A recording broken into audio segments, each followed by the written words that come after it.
Então, esse tema que nós vamos abordar hoje, como já foi dito pelo irmão Jorge, o irmão Afrânio, vai dar continuidade a um trabalho que nós estamos desenvolvendo, né, na loja Cutume, que é o de um curso introdutório de teosofia, que agora nós vamos abordar um dos capítulos, né, que é justamente o que fala dos elementos e elementais. Algumas ilustrações que eu vou usar hoje, a gente já utilizou em outras palestras, mas trouxe algumas novas e tentamos, dentro do possível, nos ater aos temas, aos assuntos que foram colocados no livro, já que ele é um livro mais introdutório. Ele até, inclusive, é dividido. Eu aconselho esse livro, né? Está aqui, a todos que estão começando, né, a estudar a teosofia. E ele tem duas partes. Uma parte com o tema trabalhado de uma maneira mais introdutória, e depois os capítulos se repetem todos com um pouco mais de avanço e tentando ilustrar um pouco mais, trazendo textos mais avançados sobre os conteúdos, né?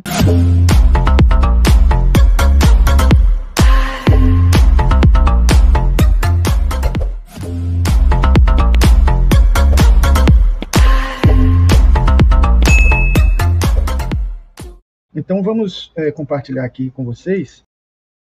Este é um tema que, de certa forma, não é muito complicado, mas ele precisa ser aprofundado para a gente entender melhor, de maneira que não fique um entendimento superficial. Porque mesmo teosofistas já experientes e que já têm algum tempo já de estudo, às vezes até entendem mal os elementais e os elementos, né? E esse livro, ele, de certa forma, tenta pegar os pontos-chave que nos ajudam a compreender melhor as questões, trazendo, sempre que possível, passagens dos livros de Helena Blavatsky, em especial o Isis Sem Véu, alguns textos dos artigos, né, seletos, etc., e também de doutrina secreta. Bom, eu começo aqui trazendo essas duas ilustrações, uma tentando, de alguma forma, representar os elementos, né, e outra os elementais, para a gente deixar bem claro que são duas coisas diferentes. Eu vou botar aqui um ponteiro para ficar melhor para indicar. Certo? Então, aqui os elementos elementais. E aí a gente tem aqui uma ilustração clássica dos 4 elementos, né? Então, terra, água, fogo e ar, né? E a gente vai perceber, dentro da perspectiva do que é trazido pelo autor, né? O Geoffrey Farthing, que ele traz o conteúdo da teosofia, que mostra que nós não temos, né, apenas 4 elementos, mas 7 elementos. E os outros os demais elementos, eles estariam em uma sutileza tão grande que já não envolve muito o plano físico denso, e por isso acaba não sendo incluído, né, nos estudos alquímicos, ainda que um 5º elemento apareça em muitos trabalhos alquímicos, né? Eu quero chamar a atenção também sobre este livro aqui, que é muito citado por Leadbeater, e que quem quer estudar sobre esse assunto mais a fundo, eu sugiro ele. Eu vou mostrar a capa dele em português. Esse aqui está até em espanhol, porque é uma edição argentina, eu não achei ele. Acho que talvez já tenha até uma edição fácil em português. As Forças Sutis da Natureza, de Rama Prasad, da editora Kie, que é argentina. Então, ele traz justamente essas informações dentro de uma perspectiva esotérica e vindo de lá do ensinamento em sânscrito, né, do hinduísmo, mostrando essas informações que a gente encontra também no livro Isis Sem Véu, que talvez seja o livro de Helena Blavatsky, e talvez de teosofia também, mais, vamos dizer assim, interessante para a gente aprofundar esse assunto. Eu vou também mostrar alguns outros ao longo da nossa fala, mas esse Isis Sem Véu é um dos que tem sido utilizado muito para poder aprofundar esse tema, né? Bom, aí eu trago aqui, logo de cara, uma informação, né, um trecho do livro, né, da página 69, que diz: os elementos do sistema oculto são diferenciações do elemento uno, a caixa. Não devem ser confundidos com os elementos da química, embora estes sejam derivados dos elementos ocultos. Então, só nessa frase aí já tem muita coisa para a gente comentar. Primeiro, o termo a caixa. Dentro da sequência do livro, antes desse capítulo, tem uma passagem que o nosso irmão Edvaldo fez, né, de apresentação sobre o Akasha, e a gente consegue entender, através do texto que vem antes, que justamente o Akasha é aquele elemento básico que constitui tudo. É como se fosse o espaço vazio que é preenchido por um elemento tão sutil, né, que, na verdade, a gente não consegue compreender dentro da nossa química. Começa que esse Akasha é elemento básico, né, vamos dizer assim, é o mais elementar da constituição do universo, dentro de uma cosmologia hinduísta, e é através dele que tudo se constitui, é através dele que são registradas as informações de todos os níveis e todos os planos, porque existe a caixa em todos os planos. Então é importante que a gente fale um pouquinho do Akasha, e eu sugiro que vocês assistam a aula de Edivaldo, para que entendam um pouco mais ainda. Mas é interessante entender porque a partir do Akasha é que os elementos se desenvolvem, se distribuem no universo e se constituem no universo. Outra informação que está contida nessa fala aqui, que daria um desdobramento muito profundo, talvez até uma palestra inteira, mas como nós estamos aqui com um conteúdo mais elementar, nós vamos falar que esses elementos que estão colocados aí, que está sendo dito que não devemos confundir com os elementos da química, é porque os elementos químicos, hidrogênio, oxigênio, nitrogênio, esses aí passaram a ser chamados assim, depois de um certo momento em que a alquimia deixou de ser alquimia e passou a ser química. Mas até um determinado momento em que nós tínhamos alquimia como conteúdo, e muitos dos conteúdos da alquimia se perderam quando se transformou em química, né, vamos dizer assim, porque os cientistas deixaram de lado, não acharam interessante, não acharam importante, mas quando a gente fala em elementos antes da química, né, elementos no sentido pré-químico, nós estamos falando desses 4 que nós falamos, terra, fogo, água e ar. E muita gente, eu sempre digo isso quando eu falo dos elementos, muita gente acha que é um pensamento primitivo, um pensamento ainda pré-científico, mas eu posso dizer a vocês que não, porque eles antecipavam, inclusive, um conhecimento que ainda não era tão profundo na química na época, porque não existia nem química. A informação de que existem diferentes estados da matéria, porque a Terra, por exemplo, representa o sólido. É como se fosse um símbolo do sólido, né? A água representa o líquido, né? O ar representa o gasoso, e o fogo, que muita gente nem sabe qual seria esse elemento, seria o 4º estado da matéria, que é o plasma. E isso é curioso porque a gente vê em vários estudos teosóficos e também esotéricos de um modo geral, o uso do fogo como um conector, vamos dizer assim, do nosso mundo mais físico com o mundo mais sutil.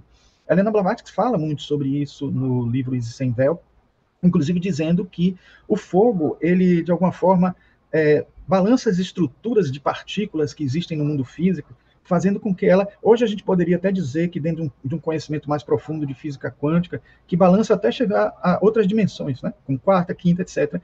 Então, nesse balançar, ela faz com que a gente, quando acenda uma vela, a gente crie conexões com outros planos, com outros níveis.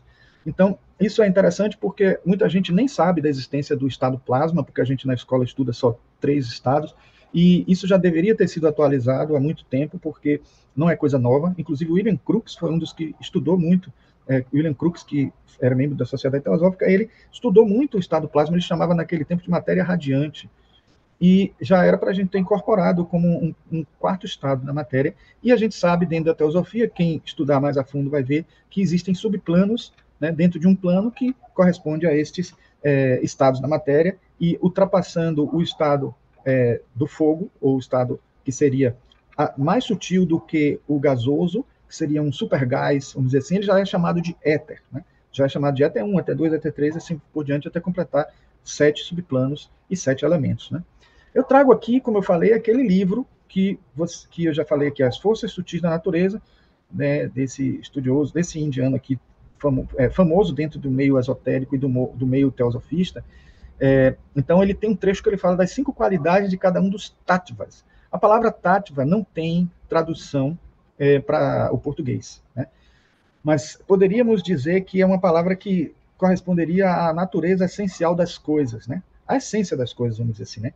E também poderiam ser assim, chamado de substrato das 7 forças da natureza. Então, a gente fala muito na teosofia de 7 raios. Então, os tattvas são os substratos desses 7 raios. Cada raio tem um substrato, então teríamos, no caso, 7 tattvas, apesar de na Índia só falarem de 5. E esses 5 tattvas justamente são correspondentes aos 5 pranas que a gente vê falar na yoga, e trabalhado, distribuído no corpo todo. Os outros tattvas mais sutis, né, os outros 2 mais sutis, muito desconhecidos, muitos chamam eles de mahatattvas, porque estariam acima dos tattvas conhecidos, eles estão nos corpos mais sutis, né? No corpo etérico, no físico etérico, no corpo astral e no mental. Então a gente tem aqui, ó, o Akasha é o mais importante de todos os tattvas. e deve naturalmente preceder a seguir cada mudança de estado em cada plano de vida. Aí a gente tem aqui, para a gente entender melhor, isso aqui seria assim: terra, água, fogo, ar e éter. E aqui os nomes em sânscrito: Prithvi, Apas, Tejas, Vayu e Akasha. Na Índia, você tem deuses, ou devas, vamos dizer assim, correspondentes a cada um desses tattvas, né? Inclusive, por exemplo, o Vayu aqui, que a gente estuda muito no Vastu Shastra, que é um estudo que eu estou fazendo agora, né, das energias circulando na casa, as energias tentando equilibrar a casa, né, o ambiente da pessoa energeticamente. Esse Deus, essa deidade que está aqui, ela é representada por um ser que está sobre um antílope. E não é à toa porque está representando o vento com toda a velocidade que ele tem. Então, cada entidade aqui, cada deva que tem aqui, está associada a um elemento, e a gente vai ver mais adiante que esses devas têm muito a ver, estão relacionados com o outro ponto que a gente tem a abordar, que é dos elementais. Mas é interessante também fazer essas correlações com os sentidos e com as qualidades. Então, cada um desses cinco tattvas, desses 5 elementos, estão associados também aos nossos 5 sentidos, né? E a Helena Blavatsky fala muito também que os outros 2, que ainda não estão desenvolvidos, estão associados a sentidos que ainda precisam ser trabalhados. Diga-se de passagem, nós vamos pegar um outro capítulo também deste livro que a gente está estudando, Deidades, Cosmo e Homem, que vai falar justamente das rondas, das cadeias planetárias, etc. E a gente vai entender um pouco mais, por exemplo, os ciclos de evolução, como se fossem a encarnação e morte e reencarnação do universo. E esses ciclos que a gente chama de Manvantara e Pralaya, a cada ciclo a gente vai ganhando alguns poderes, algumas condições melhores de atuação no mundo. E segundo essas informações, como nós estamos no quarto, né, na quarta ronda, quando chegar na quinta, a gente vai ter o éter, ou a Akasha, vamos dizer assim, no nível mais sutil, como algo pertencente ao nosso cotidiano, a nossa possibilidade de interagir com ele, né? Então, aqui, entre as qualidades, nós temos a terra associada à coesão, a água associada à contração, o fogo associado à expansão, o ar associado à locomoção e o éter associado ao espaço, né? Bom, outro trecho do livro diz: a ciência oculta reconhece 7 elementos cósmicos, como eu falei, né? 4 inteiramente físicos e o quinto é material. Os 2 restantes ainda estão absolutamente além do alcance da percepção humana, né? Então, isso é uma informação que vem desde lá de Helena Blavatsky, né? E aqui eu trouxe, só para título de ilustração, um quadro que eu já fiz algum tempo atrás, quando eu falei um pouco sobre química oculta, que é um assunto de grande importância dentro da teosofia, que aprofunda um pouco mais isso que nós estamos falando. Nós não vamos entrar em detalhes aqui, mas é só para mostrar a vocês que dentro da abordagem física, a gente tem esses 7 estágios aqui, né? E dentro da química oculta também. E aí a gente teria o sólido, o líquido e gasoso, associado, como eu já disse, à terra, à água, ao ar. O fogo, que é o éter 4, associado, que é também o plasma, vamos dizer assim, o termo que é usado na ciência. Seria aqui o éter 4, né? E teria uma outra nomenclatura que usam na química oculta, que é a matéria protoelemental, né? E depois temos o éter 3, o 2 e o 1, sendo que o éter 1 seria o átomo primordial, não o átomo que a gente conhece na química, né? Que o átomo que a gente conhece na química ainda estaria aqui, né, entre os elementos gasosos, porque ele constitui os elementos gasosos numa distância maior. Ele deixa de ser átomo, como a gente conhece na química, quando entra no estado de éter, né? Porque já separa o núcleo dos elétrons, o núcleo da eletrosfera, e aí já cria um supergás, se o gás já é sutil, imagina o supergás, o plasma, mais sutil ainda. Então a gente tem aqui, nesse estágio, íons que já não são mais átomos. Então repare a diferença do átomo da química e o átomo da teosofia, que está cá no E1, que seria muito mais sutil ainda, e que pode ter um equivalente dentro de uma hipótese que se desenvolve desde a década de 70 do século XX, que é das supercordas. Então, o éter mais sutil seria correspondente às supercordas, né? Então, aqui só mais uma ilustração mostrando aqui de uma maneira mais didática que o mundo físico estaria dividido entre seus elementos em um físico denso, onde estariam esses 3 elementos aqui, né? O sólido, o líquido e gasoso, e teríamos o físico etérico, que estaria incluindo o éter 4, o éter 3, o éter 2 e o éter 1. E aqui os correspondentes, se vocês quiserem depois com calma olhar detalhadamente. Para quem já domina mais o assunto, podem estudar isso aqui, dando uma parada aí no vídeo e dando uma olhada direitinho sobre cada um desses elementos. Para a gente não perder tempo, vamos adiante, porque esse não é o foco do trabalho. Eu trouxe aqui até algumas ilustrações que dão uma ideia mais ou menos de como seria esse éter primordial, esse átomo utérrimo, como muitos chamavam, né, no passado. Bom, em um outro momento, na página 70, já adiante, quando o autor já entra no conteúdo dos elementais, ele diz: os elementais são centros de energia viva, as almas ou espíritos dos elementos. O termo é aplicado particularmente a essas entidades, pois tal o são que ocorrem nos 3 reinos que precedem o mineral em nosso mundo físico.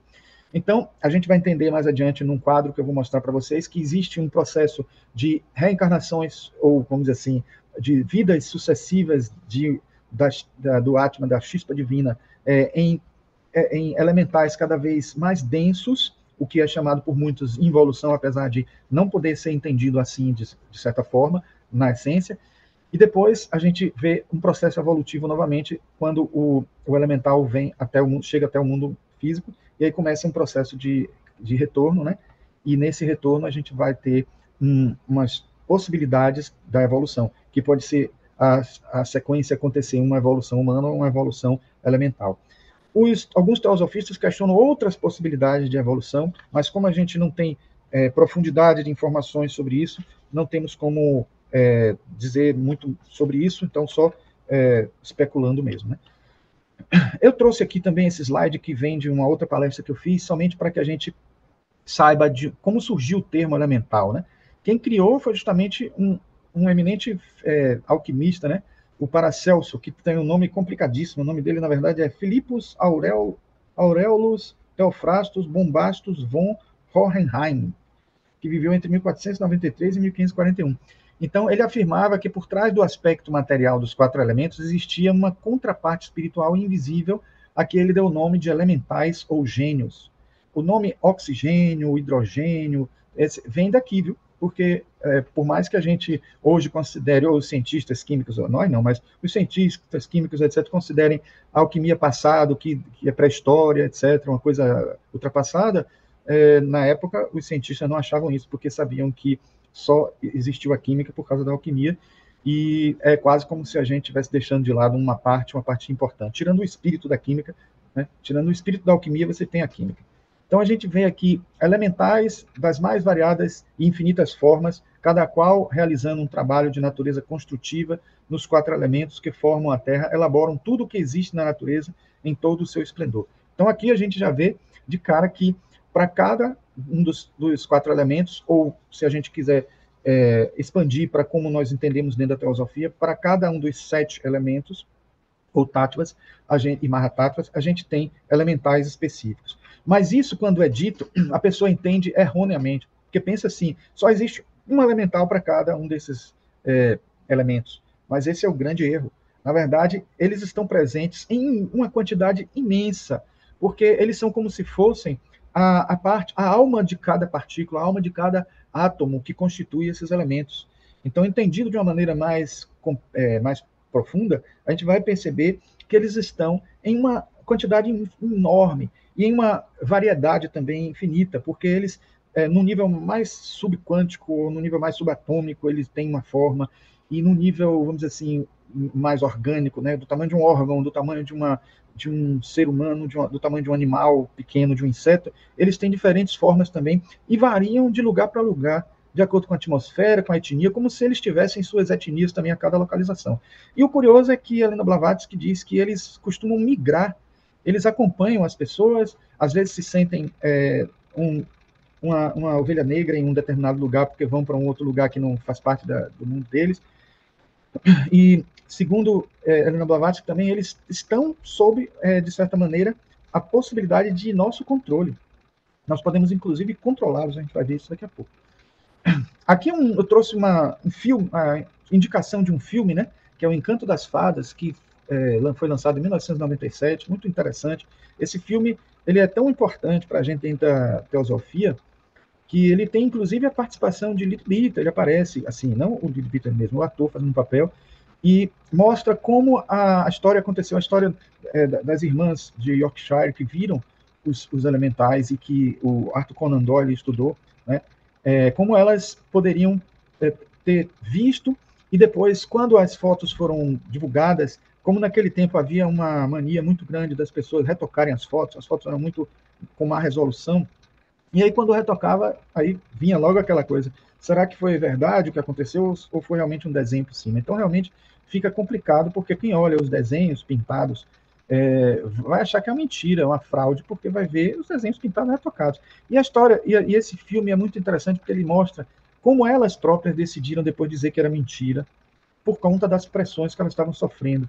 E como depois a gente vê que por trás de tudo aquilo havia somente uma negação, porque elas não sustentaram, não conseguiram sustentar essa verdade, porque as pessoas caíram matando, caíram em críticas, né?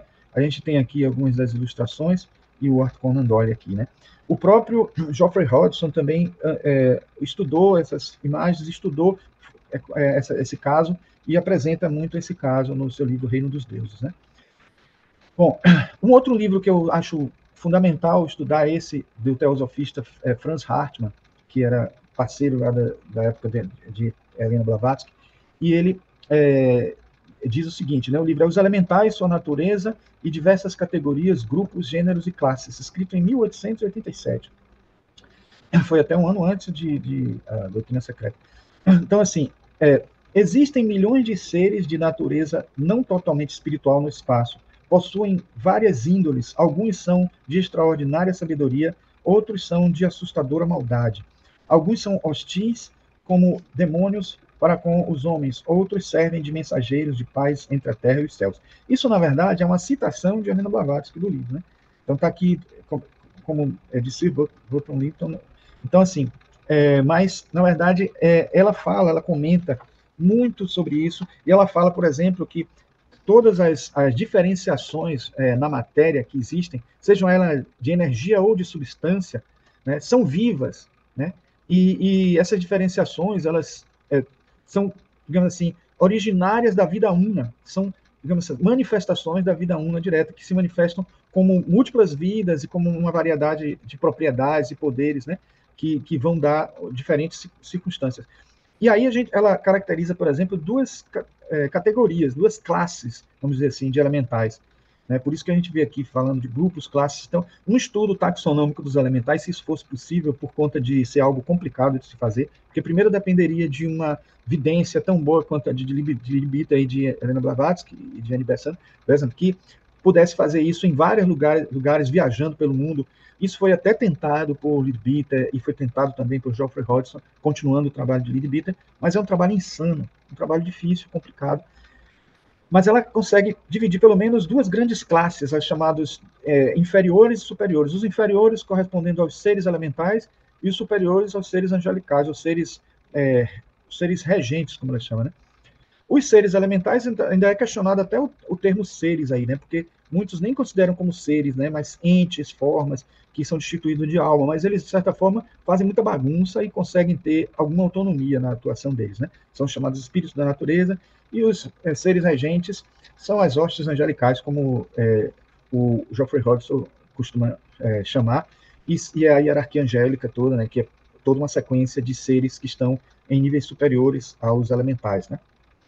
Então, uma coisa curiosa também é que Helena Blavatsky, em um certo momento, conversando com William K. George, que é também um eminente teosofista conhecido, autor de vários livros, ele que descreve em um dos escritos seletos de Helena Blavatsky, ele fala que ela falou para ele que iria pedir a um elemental para emitir um som de um sino em determinado momento. Demorou um pouco, mas o sino aconteceu e ele conta esse relato como uma prova bem forte da capacidade que a gente tem de atuação sobre eles, podendo fazer eles executarem algumas tarefas, e como eles não têm ética, moral, essas coisas, elas podem ser usadas como muitos usaram no passado em magia negra, e também pode ser usado como magia branca, como algo positivo. E nas orações a gente acaba usando, mesmo sem saber. Isso é uma coisa que, inclusive, a Helena Blavatsky diz que, às vezes, a gente usa os elementais sem nem saber.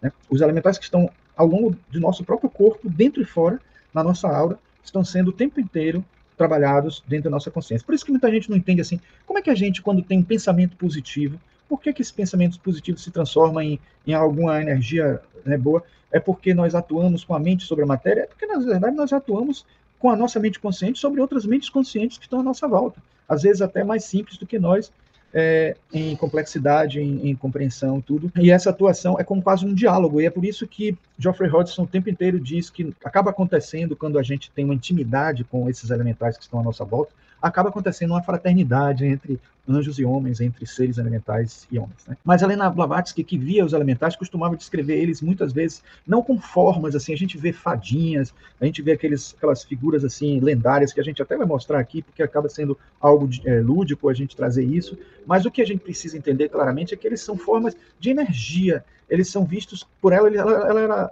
citada como se fossem massas giratórias que irradiam muitas vezes, então são formas que muitos hoje até comparam a formas fractais, né? Formas fractais que são usadas muito em computador, em ilustrações, em design gráfico, essas coisas, né?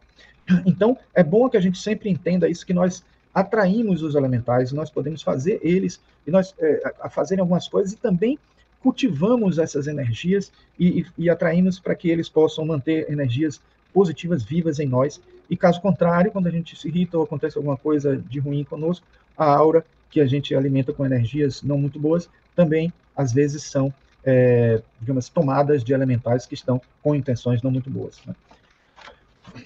Bom, aqui num outro livro que eu recomendo, acho interessante, né, que eu só estou botando uma citação de cada livro, que é esse de Edson Almeida Pedrosa, Habitantes do Mundo Invisível, que trata muito dessa questão também. Ele fala assim, citando o Hartmann, que eu mostrei nesse instante, né, para Hartmann, o homem não passa de um conjunto de elementais quando se considera a sua parte espiritual. Ele é um filho da terra, um elemental. Só o espírito, Atma, Buddhi e Manas, está fora, ou a alma, né, vamos chamar assim, né, está fora dessa categoria. Então, assim, só aqui a gente já vê como os elementais estão participando de praticamente tudo, tanto do mais denso elemento material, que aí a gente entra nos elementais de terra, até os mais sutis, né, dos elementais de Akasha, os elementais que vão englobar um corpo inteiro. Então, o elemental que engloba o nosso corpo inteiro é o nosso anjo da guarda, na verdade. Né? É o Deva que nos ajuda, que pode até estar dividindo essa ajuda, ajudando outras pessoas também em conjunto, mas, de certa forma, ele tem uma responsabilidade sobre todos os Devas que estão ali. Então, quando acontece um problema de saúde, é possível acionar os pequenos elementais que poderiam estar próximos a um local, a um órgão que está deficitário, e isso ser um verdadeiro sistema complexo que algum dia a gente talvez entenda e talvez algum dia a gente possa até fazer uso na nossa medicina, quando a medicina se tornar mais avançada. Né? Daí resulta o histórico conflito entre a tendência para que é humanidade, né? É mundanidade mesmo, e o esforço para alcançar a sublimidade. Né? O apóstolo Paulo expressou assim a angústia dessa dualidade. Agora já não sou eu que faço isso, mas o pecado que habita em mim. Porque sei que em mim, isto é, na minha carne, não habita bem algum. E com efeito, o querer está em mim, mas não consigo realizar o bem. Então veja que ele fala aí em Romanos, capítulo 7, versículo de 17 a 18, ele está praticamente dizendo isso, que ele tem em volta dele seres que ajudam muito, mas também que podem trazer ele para lá para baixo, mesmo ele querendo se reerguer, pessoas que estão em depressão, pessoas que estão em níveis terríveis. Aí você diz assim, mas depressão envolve até o aspecto biológico, existe o aspecto neurológico, mas quem disse que no neurológico também não tem atuação desses seres? Aí você fala, mas e como que então o remédio atua positivamente? Porque o remédio também tem seres, também tem energias vitais ali que vão interagir com seres e que vão fazer um processo acontecendo. Então, em outras palavras, o que eu estou querendo dizer é que, em paralelo a esse mundo físico denso, e físicos mais e sutis, astrais, mentais, etc., os mundos astrais mentais, existem outros mundos que estão acontecendo, milhões de coisas que a gente não está vendo, não está sabendo, e compreender, saber da existência de tudo isso, nos ajuda a também a entrar em contato, a buscar esse tipo de contato, ainda que seja um contato não tão consciente assim, mas dentro de uma meditação, dentro de um estado de êxtase maior, estados alterados que podem fazer a gente conectar com seres mais sutis dessa natureza que nós estamos falando aqui, certo? Bom, e aí eu trago mais um livro aqui que é o lado oculto das coisas, que no capítulo 6 é só sobre os espíritos da natureza. Mas eu só vou citar aqui algumas características que eu já tinha separado para palestras anteriores, né, e que foram enumeradas por Charles Leadbeater, e elas ajudam muito a explicitar muito bem os elementais e a caracterizar muito bem eles, né? Então, vamos ver. A primeira delas, não são humanos, pertencem a outra linha de evolução, contudo, a nossa linha se encontra com a deles nos estágios mais elevados conhecidos. Então, lá, quando a gente chega num estágio muito posterior de evolução, quando a gente chega no estágio dos adeptos, dos Mahatmas, a gente pode, inclusive, escolher que caminho seguir, esse caminho da evolução angelical, a gente vai mostrar até isso em um gráfico, ou se continuar no caminho evolutivo humano.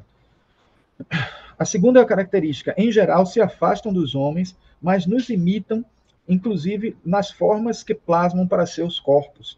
Então, quando a gente vê um elemental com formas mais humanoides, ou até mesmo quando alguém diz assim que num vislumbre de clarividência consegue ver a pessoa meditando por Buda e consegue ver a imagem de Buda, a gente pensa que é o Buda mesmo ali, né? Mas não, na verdade muitos deles são elementais que estão ali se agrupando e imbuídos da energia da pessoa, mentalizando no Buda, aparece um Buda. E muitas vezes elementais que cultivam a devoção junto conosco, porque nos imitam, de certa forma, eles se sentem tão ligados à questão que plasmam formas de pensamento que são daquela imagem, daquela figura do ser, da entidade, né? E as deidades que aparecem em muitos dos clássicos trabalhos míticos e místicos de religiões antigas também retratam essas formas de pensamento e essas imagens criadas pelos próprios elementais. Então, por isso que essa ideia de que aparece uma fadinha ali e tal, a fadinha, como já virou uma figura conhecida de todo mundo, então, às vezes, os elementais, algumas pessoas olham e já enxergam a fadinha, algumas pessoas conseguem ver, né? Enxergam a fadinha, enxergam figuras humanas ali, porque eles tentam reproduzir de alguma forma, quase escultoricamente, trabalhando com o éter, no sentido de tomar uma forma que possa ser mais conhecida por nós e que tenha uma interação melhor conosco, né? O terceiro item, ele diz, não se alimentam de comida ou bebida, e sim da matéria de seu plano. Ou seja, os elementais etéricos se alimentam do éter, do nível que eles estão, né? Os elementais astrais, bom, e eu digo do nível que eles estão, porque vocês viram que tem o éter 1, o éter 2, o éter 3. Então, tem elementais que a parte mais densa deles está no éter 4, outros que a constituição mais densa dele está no éter 3, outros que a constituição mais densa dele está no éter 2, e outros que estão num nível tão sutil que só tem átomos primordiais tão espalhados e energeticamente, e só acima deles só matéria astral. Então, esses, muitas vezes, se alimentam até mais de matéria astral, porque já estão mais no astral do que no físico, né? Então, eles se alimentam dessa energia astral, mental ou etérica, a depender do nível em que eles se encontram. São capazes de produzir elementares, que é diferente do elemental, são formas de pensamento, né? Eles têm as formas de pensamento que aglomeram aquela energia, né? Essa mesma comida que alimenta eles podem aglomerar e plasmar formas, que até verdadeiras criaturas, né? Verdadeiras figuras, né? Como eu disse na estante, o próprio Buda, que o pessoal cria com a devoção. Então, esses elementares, que seriam os famosos cascões, os famosos seres que aparecem nos centros espíritas, nas mediúnicas e tal, e que eles conseguem plasmar e criar formas no processo dele de interação com o plano que eles estão, eles usam muito essas energias, né? Não envelhecem nem morrem, apenas desintegram quando suas energias se esgotam. Desaparecem. São deletados daquele ponto, só que, como eles possuem, como eu disse que alguns têm o corpo mais denso, o éter, outros o corpo mais denso, o astral. Então, quando ele desaparece no nível do etérico, continua o astral, e esse astral vai constituir outras estruturas, outras entidades, porque eles formam alma-grupo. Então, toda aquela experiência vai para essa alma-grupo, e essa alma-grupo vai conseguindo o seu processo evolutivo a partir das experiências dos vários elementais que desapareceram, mas aquela experiência foi aproveitada e é aproveitada para compor uma constituição de um outro ser que se formará no futuro mais complexo, né?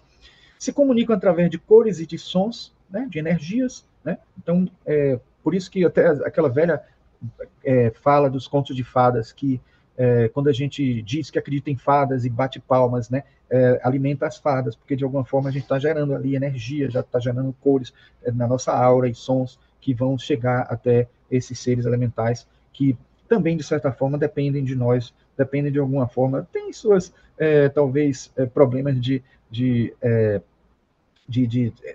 psicológicos, se a gente pode dizer assim, né? Tem os problemas de autoafirmação, etc, etc. Bom, possuem distinção de polaridade, mas não de gênero. Então, eles, de certa forma, podem ter correspondentes do masculino e feminino, mas não sendo propriamente um ser masculino, um ser feminino. Então, essas polaridades vão existir, vão acontecer porque eles vão trabalhar, às vezes, em duetos, vão trabalhar em grupos, e essas organizações vão ser de acordo com essas energias e as atrações entre eles também. Certo? Eu trouxe aqui um esquema que está nesse livro que eu mostrei nesse estante, de Leadbeater, que ele está, na verdade, eu mostrei que o lado oculto das coisas, mas que ele também foi publicado separadamente nesse livro aqui, né? Você encontra os espíritos da natureza, ele separado, né? E você vê aqui uma tentativa de subdividir, né, em classes, né? A evolução dévica, a evolução humana, e aí a gente tem aqui os mais elevados estão aqui em cima, né? Os anjos do mental superior, os anjos do mental inferior, os anjos do astral, né? Então eu botei aqui na sequência porque não tem muita subdivisão nem detalhes, a gente não conhece muito. Na verdade, o que a gente conhece é da hierarquia que a gente vê na Cabala e nos estudos do próprio cristianismo, né? O cristianismo primitivo, do gnosticismo. Né? Aí você, daqui para baixo, você tem os elementais. Aí você tem aqui silfos, que são os mais sutis, né, astrais. Aí a gente tem aqui os etéricos superiores, espíritos das nuvens, espíritos das águas, um pouco mais densos. E aí tem as subdivisões deles, de água doce, de água salgada, de formas etéricas, formas vagas etéricas de mar profundo. Aí tem, aqui não é propriamente peixe, mas os elementais que ficam circundando os peixes, né? Aqui são os elementais que estão agrupados em volta desses seres todos. Então, tudo isso que está aqui, gente, não se trata dos seres animais conhecidos na biologia. São os seres que estão agrupados nesses, né? Porque, como vocês vão ver daqui a pouco, os elementais eles se agrupam formando outros aglomerados maiores. E aí a gente tem aqui o reino vegetal, mamíferos, animais domésticos, os homens primitivos, os homens comuns, homens adiantados, discípulos, adeptos, dentro da evolução humana. E aqui a evolução dos devas, que envolve os elementais, que seriam os seres mais inferiores dessa cadeia evolutiva angelical, e os seres mais elevados, que são os anjos. E aqui umas ilustrações que a gente acabou fazendo. Esse aqui ficou até por baixo da tarja, mas então a ideia é que a gente tentasse ilustrar o caminho todo, né, dessas imagens. Claro que isso daí, com certeza, por um tempo maior de pesquisa que Leadbeater fizesse, ele iria aprimorar, ele iria trazer informações a mais, como um cientista que, quando faz a primeira classificação taxonômica, precisa rever, reanalisar e estudar melhor. Ele fez isso. Então, aqui a gente tem a linha limite da individualidade, a linha limite da consciência cósmica, e a partir dessa linha limite da consciência cósmica, que é onde estão os adeptos, os discípulos e os homens adiantados, a gente teria a possibilidade de passar de uma evolução para outra. E uma vez passando, aí já não volta mais, porque vai seguir o caminho evolutivo daquela que foi escolhida, né? Então, como eu disse a vocês, os 7 corpos, eles têm seus elementais. Então, repare que essas auras que a gente colocou aqui, elas são auras formadas também de elementais que dão vida, dão dinâmica aí, né? Fazendo essa matéria circular e fazendo as cores vibrar de acordo com a sintonia que nós temos, tanto de emoções no astral, de pensamentos no mental, intuições ou pensamentos sem forma, sem imagem, conceituais no mental superior, ou no causal, e intuições mesmo bem sutis no búdico, né? Então, a gente tem aqui elementais que são mais densos, que são relacionados ao elemento terra, elemento água, elemento ar, elemento fogo, e o akasha, que seria um elemento já etérico, né? Então, só para ilustrar e mostrar para vocês que já foram colocados em imagens por artistas o que foi descrito por videntes em vários livros, e isso é importante para que a gente possa ter uma noção. Em várias localidades eles mudam um pouco. Se você estiver numa floresta, os elementais são muito mais vivos, uma energia muito mais forte quando você está na cidade, né? Do que quando você está na cidade. E aí a gente tem aqui um Mahakasha, que seria esse elementado associado a níveis ainda mais sutis e que a gente não tem quase nada de informação sobre isso. Helena Blavatsky, no livro, ela é citada de novo e ela diz o seguinte: de acordo com as antigas doutrinas, cada membro dessa variada população etérica, desde os mais elevados deuses até os elementais sem alma, possui, pelo movimento incessante inerente à luz astral. A luz é força e esta é produzida pela vontade. Como esta vontade procede de uma inteligência que não pode errar, pois é absoluta e imutável e não tem nada dos materiais do pensamento humano, nela sendo pura emanação suprema da própria vida una. Procede, desde o início dos tempos, de acordo com leis imutáveis, para desenvolver o tecido elementar necessário para gerações subsequentes do que chamamos de raças humanas. Aqui ela resume tudo que a gente falou até agora, né? De certa maneira, mostrando como eles têm uma tarefa, uma missão muito grande. A gente poderia pensar assim, como pode um ser que não tem livre-arbítrio, que não tem alma, que não tem ética, mas que não tem também, não tem nada, porque estariam na Terra? Eles têm uma função, eles têm uma missão importantíssima, que é essa missão toda de constituir tudo que faz parte desse mundo e partilhar do processo evolutivo, contribuindo com o processo evolutivo também desses elementos que estão em cada plano desses. Então, essas evoluções procedem do mundo do espírito para o mundo da matéria grosseira e, por meio dessa, de volta à fonte de todas as coisas. Nessa cadeia completa de desdobramentos, os seres elementais espirituais tiveram um lugar distinto, intermediário entre os extremos do espírito e da matéria densa, como o elo perdido do Sr. Darwin entre o macaco e o homem. Ou seja, as impulsões da evolução também têm a participação dos elementais. Os impulsos evolutivos, criativos e de tudo que acontece que depende da nossa consciência, mas depende de um mecanismo, né? Esse mecanismo que, fora o mecanicismo do passado, né, dos materialistas, a gente pode entender dentro de uma visão espiritualista e esotérica que o mecanismo, na verdade, é esse aí, da utilização dos elementais. É a tecnologia divina, como eu costumo dizer. O Zanoni é citado pela própria Blavatsky, que é repetido por Geoffrey Zartin no livro, né? No Isis Sem Véu, que ela fala. E ela diz assim, a frase é muito maior, mas eu quis simplificar dizendo o seguinte: o infinito circundante que vocês chamam de espaço, o implacável ilimitado que divide a Terra da Lua e das estrelas, é preenchido com vida correspondente e apropriada. Se a gente quiser ir mais a fundo, é preenchida com a caixa. Se a gente quiser ir no detalhe de como é preenchido por manifestações dessa caixa que atuam através desses seres elementais, através de elementos, através de elementares, né? Aí a gente tem aqui uma ilustração que eu criei, que é assim, eu tentei traduzir o que eu via, o que eu entendi em poucas palavras, sabe? Aquela fala de Confúcio, que uma imagem vale mais do que 1000 palavras. Então foi o que eu trouxe aqui, tentando mostrar um átomo primordial, que eu já falei para vocês lá atrás, ele ampliado e como ele é constituído de elementais do éter. Então veja que minúsculos, né? As bolhas do Collium que estão ali estão constituídas de elementais muito microscópicos, muito mais além, porque assim, imagine que se o próprio átomo primordial ele já é minúsculo, abaixo do nível quântico, é subquântico, abaixo de qualquer microscópio eletrônico, né? 10 elevado a menos 35 é o que é considerado o tamanho dentro da visão das supercordas. Imagine que isso aí seria um tamanho tão minúsculo, né, que a gente nem consegue compreender, nem imaginar. E nisso aí estariam elementais constituindo. E aí a gente teria os elementais do elemento em si, olha que parece trava-língua, né, mas o elemental do elemento, que vai atuar sobre o próprio elemento em si, mas elemento considerando da teosofia e do esoterismo, não o elemento químico. Então, fazendo parte aí da constituição, atuando com a energia e, por exemplo, a gente tem o Agni, que é o elemental é o Deva do fogo, né, que vai atuar sobre vários seres que vão estar como se fosse uma empresa com hierarquia, né? O grande chefe, depois os subsetores, até chegar lá na salamandra, que é o elemental do fogo, e vai poder atuar com uma certa hierarquia nesse comando do processo. A gente tem o elemental da substância, esse sim, aí uma linguagem mais científica da ciência convencional. Ele tem aí, de uma determinada substância, a gente tem os elementais correspondentes. E, por último, o elemental do corpo, porque os elementais, como eu disse, eles também têm um agrupamento e tem um ser que controla aquele corpo. Mais ou menos como o que acontece com o Logos.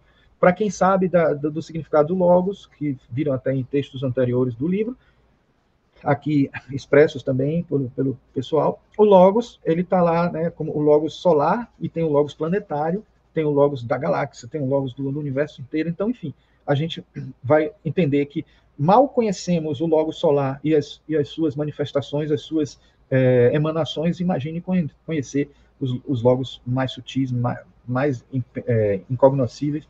E a mesma coisa acontece com os elementais na divisão hierárquica. Mais uma frase de Helena Blavatsky que diz: não há uma coisa acontecendo sobre nós, não importa o que aconteça, em que os elementais não estejam envolvidos. E aí eu lembro de uma frase que Annie Besant, que ela escreveu no livro dela, Evolução da Vida e da Forma, que eu usei na palestra e que eu trago aqui de volta. Ela diz uma frase que é inspirada nessa e que com certeza acrescenta alguns detalhes. Ela diz: não morre homem algum na terra sem um deva ferindo o corpo cujo trabalho foi concluído. Não ocorre nenhum dos chamados cataclismos naturais sem que um deva presida sua execução. Não recebe auxílio o necessitado sem que um deva guie a mão do invisível protetor. Todo fenômeno é o véu de um deva e nada é feito sem a participação de um deva. E aí entenda a deva como toda a cadeia. Ela está aí se referindo a desde o ser mais avançado até o mais inferior dessa hierarquia dévica, vamos dizer assim. Cada pessoa tem em torno de si um fluido, ou um plano, ou esfera, ou energia, como queira chamá-lo, no qual são constantemente encontrados elementais que compartilham de sua natureza.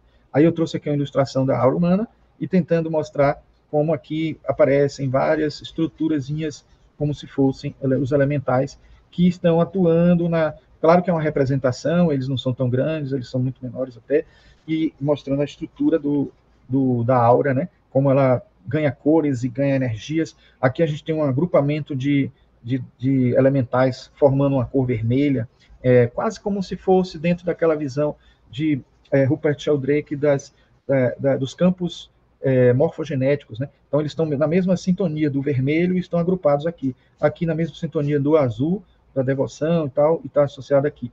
Então eles se agrupam formando a energia e dando expressão à energia que eles recebem e que eles alimentam e se alimentam e que também dão continuidade à energia, né? E aí Helena Blavatsky diz o seguinte também em Isis Sem Véu: gnomos, silfos, fadas, djinns, etc., são a alma dos elementos, as forças caprichosas da natureza que atuam sob uma lei imutável inerente aos centros de força com consciência não desenvolvida e corpos de matéria plástica que podem ser reveladas segundo a vontade consciente ou inconsciente do ser humano que se põe em relação com eles. Um detalhe importante que ela fala é que os elementais podem aparecer para os homens se quiserem, dependendo da interação que eles têm. Então veja que eles têm algum tipo de consciência, dependendo do estágio em que eles estejam, né? Eles podem ter maior domínio ou menor domínio sobre isso. Então eles podem aparecer como muitos aparecem, e a gente pode, quando a gente consegue ter um comando, uma interação com eles, pode pedir para que eles apareçam, pedir para que eles se manifestem para nós, muitas vezes até que se manifestem para outros também, né? E aqui um estudo que está no livro de Hartmann, né, Franz Hartmann, e que é um estudo bem interessante, mostrando como os elementais têm sido em várias culturas chamados. Claro que não tem tudo aqui, porque a gente falou que em cada local, na Irlanda, tem elementais diferentes, que Leadbeater já disse que nas viagens que ele fazia, ele via diferenciações, na França, na Inglaterra, na Índia. Mas aqui a gente pode dizer como eles eram chamados por algumas culturas. Então, elementais para a teosofia, gênios na alquimia, daimonis nos gregos, devas pelos persas, devas no budismo e no hinduísmo, suras ou asuras no hinduísmo também, parajapatis ou butas também no hinduísmo, porque o hinduísmo não é um só, né? Tem várias denominações. Anjos no cristianismo, no judaísmo, Tsaba no cristianismo e judaísmo também, Amshapends no zoroastrismo, Sephiroth ou Shedim na Cabala, Jin no islamismo, que deu origem ao gênio, né? Ao gênio da lâmpada, né? Então, Kami, o shintoísmo, Afriten entre os egípcios, Kaiser entre os mexicanos, clãs no xamanismo, faroares no mazdeísmo, kobold na mitologia germânica, goblin na mitologia nórdica, orixás elementais e encantados na Umbanda e no Candomblé, e deidades guardiãs na Wicca, que é uma religião das feiticeiras e das bruxas, de um modo geral. Então, aqui é um quadro, né, caminhando já para o nosso final, um quadro em que a gente utiliza, mostrando aqui para mostrar o processo evolutivo que eu falei para vocês nesse instante, né? A chamada involução, que é também basicamente a criação. É o momento em que a chispa divina desce e vai habitando cada vez encarnações mais densas para que ela possa conseguir se adaptar aos níveis mais densos, aos poucos, né? Esse processo de manifestação, né? E aí a gente tem a evolução dévica quando o elemental continua como elemental na descida e na subida do seu processo evolutivo, mas nós temos também a possibilidade de acontecer a evolução humana, porque o caminho de descida é o mesmo, tanto nosso como dos elementais, e depois a possibilidade de converter de um processo evolutivo para o outro. Na verdade, o ideal é que tivesse até uma seta aqui, eu vou corrigir depois, nas próximas, para mostrar que uma seta continuando para cá na evolução humana e uma mudança de rota seguindo para cá na evolução dévica. Aqui uma amostra de que existe uma certa superposição nessa evolução. Então, cada patamar dentro dessa escada, você sai de um nível evolutivo causal, mental, astral, etc., mineral, e aí vai, porque aqui é involução, depois evolução, mas dentro de uma cadeia de sequência, a gente tem que colocar na ordem crescente aqui, né?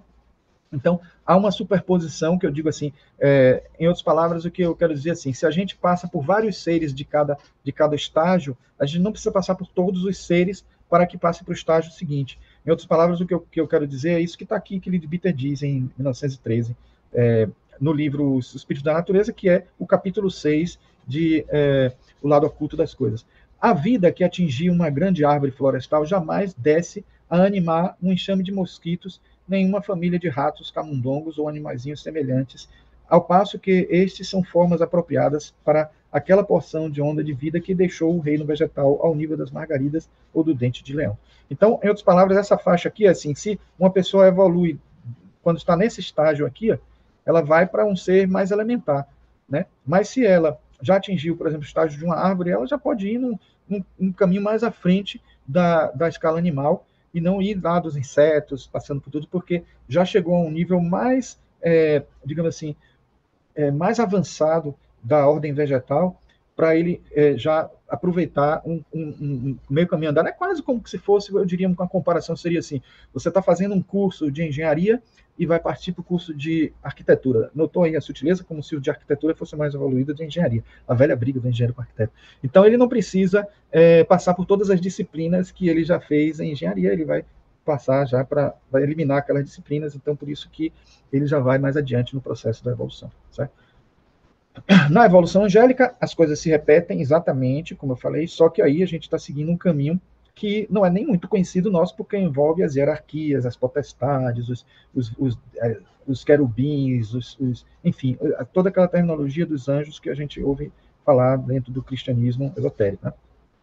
E Geoffrey Hodgson completa que não é 2013, 1913 não, viu? É só um erro que na hora de digitar repetimos o outro, né? Então aqui a gente tem, ele diz o seguinte: anjos e homens, dois ramos da família de Deus, podem ser atraídos para uma comunhão e cooperação íntimas, cujo principal propósito é elevar a raça humana. Então ele é um dos que estudou mais essa interação do homem com o anjo, e nesse processo ele foi um grande pesquisador, e os livros dele são muito bons para esse processo todo de estudo. Os seres elementais que habitam um elemento não conseguem interagir com o que habita outro elemento, mas todos conseguem aparecer para os homens caso queiram, para que reconheçam quão magnífica é a obra de Deus. Então, assim, essa divisão de um material, de um elemento e outro é muito forte. Então, aquele animal, aquele elemental que é associado ao fogo não consegue interagir com os associados à água, à terra, etc. Então, essa divisão é bem clara, vários autores falam. E aí, já que a gente falou dos básicos, dos elementares básicos que são relacionados aos 4 elementos, vamos falar um pouquinho só desses 4 aí, né? Só para fechar, que é assim, terra, gnomos e duendes, a água associada a ondinas e nereidas, o fogo associado a salamandra e o ar associado aos silfos e sílfides. Então, os gnomos vivem dentro da terra, das rochas, nas montanhas, nas minas e nas cavernas, e o seu veículo inferior é o etérico. As ondinas vivem nas águas, nos rios, nereidas e ninfas, e nas águas dos mares, as sereias e tritões. Seu veículo inferior é o etérico também. As salamandras vivem no fogo, nenhum fogo é ateado sem a sua cooperação, mas elas são muito mais ativas no subsolo. Seu veículo inferior é o etérico também.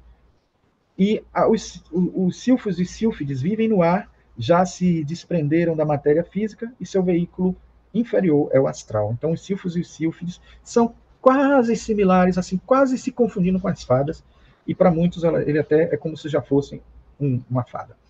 E aí a gente só aqui trouxe umas ilustrações que ajudam a gente a entender como cada plano a gente tem uma infinidade. Então, imagine que a dificuldade de um estudioso dessa área, vamos dizer assim, seria um biólogo, né, um heterólogo, né, que vai estudar o éter, né, os elementais, etc. Ele teria um trabalho imenso, porque ele teria que estudar como que isso acontece no nível do éter, no plano etérico, não, nos subplanos etéricos do mundo físico, no plano astral, no plano mental, enfim, estudar esses seres, como eles variam e como eles existem em diferentes variedades, em vários locais, em várias circunstâncias, e alguns poderiam só aparecer quando uma emoção aparecesse na aura de alguém, porque eles ficariam totalmente invisíveis antes de se manifestarem através da matéria elementar, então é complicado.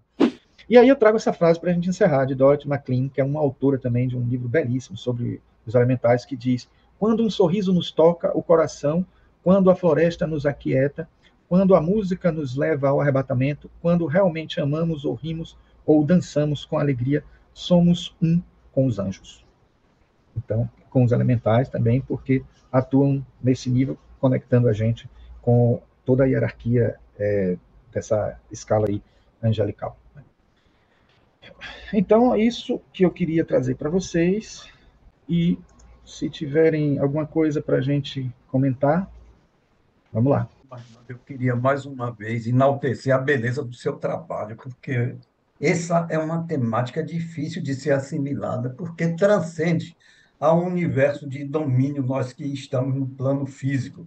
Então, falar dessas possíveis realidades abstratas realmente é um desafio muito grande. Você, com essa facilidade, esse domínio das técnicas da informática, você traz assim uma facilidade que nos transmite uma compreensão dessa matéria, e aí nós concluímos que sabemos quase nada de tudo o que estamos submetidos aqui no universo.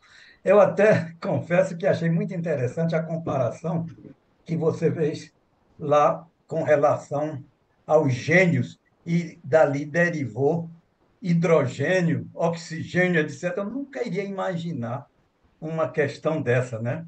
E que justamente foi feito por aquele eminente estudioso Paracelso. aí, Paracelso, né? Que até pouco mais de 500 anos atrás. Então, isso mostra a nossa suprema ignorância da realidade, onde estamos tendo essas nossas experiências. Mais uma vez, você está de parabéns pelo maravilhoso trabalho. Fran, inclusive tem uma coisa que é bem curiosa, é que a palavra laboratório, que nós usamos direto aí, né, para os estudiosos de química e física que tem no laboratório, a palavra laboratório vem de labor e oratório. Só que, assim, eles associavam a parte espiritual e a parte física, os alquimistas, né?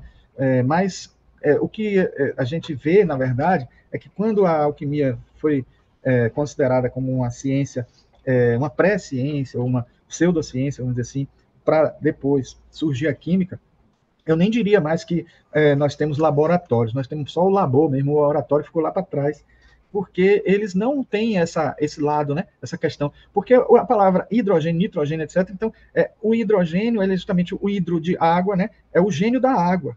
O hidrogênio é o gênio da água. Na alquimia, era entendida assim. Mas pense aí para um químico, você dizer para ele assim, ó, você está vendo assim, aqui essa molécula de hidrogênio, ela na verdade tem um C aí, que está alimentando, que está fazendo o hidrogênio continuar sendo hidrogênio. O hidrogênio, assim como a gente tem um corpo astral que faz a gente ser um ser humano, com 2 olhos, um nariz, uma boca, o elemental que está fazendo o hidrogênio ser hidrogênio, continuar sendo hidrogênio, é um gênio. É um ser ali bem simples, que está ali. Mas pense que o que é que esse químico ia dizer? Que você está maluco, que vá para um hospício ou coisa desse tipo. E outra coisa é assim, que recentemente, eu lendo um trabalho de Jung para fazer até um artigo para a revista Sofia sobre os arquétipos, eu vi que os psicólogos estão admitindo um conceito de emergência, o conceito de emergência que vai servir também para essa questão que eu falei agora de química, né, e física, etc., e dos elementais, porque a emergência nada mais é do que a ideia de que você pode ter determinados fenômenos acontecendo sem ter uma explicação física. Então, isso já está sendo admitido entre os psicólogos, porque os psicólogos, por uma necessidade do empirismo que eles têm, dos acontecimentos que eles descobrem nos estudos que eles fazem, eles percebem, por exemplo, eu lembrei disso por causa do hidrogênio, porque ele diz assim, se você junta hidrogênio com oxigênio, você gera água, são dois gases. São dois gases, pela lógica. A pessoa que já disse assim, pela lógica, se você junta dois gases, vai dar o quê? Vai dar outro gás, né? Mas não, você junta dois hidrogênios e um oxigênio e gera água, líquido, ela se densifica, etc. Então, eles dizem que esse conceito de emergência são coisas que extrapolam o nosso domínio e que fazem com que o mundo seja do jeito que ele é, mesmo sem a gente ter uma explicação. Então, pense que a ciência admitir isso já é um grande passo para que as pessoas possam dizer assim: nós não somos nada, nós sabemos muito pouco, como você acabou de dizer nesse instante, e com certeza ainda vamos aprender muito sobre isso e talvez nem aprendamos tudo enquanto encarnados. Muita coisa a gente só vai vislumbrar depois que for para a verdadeira vida, né?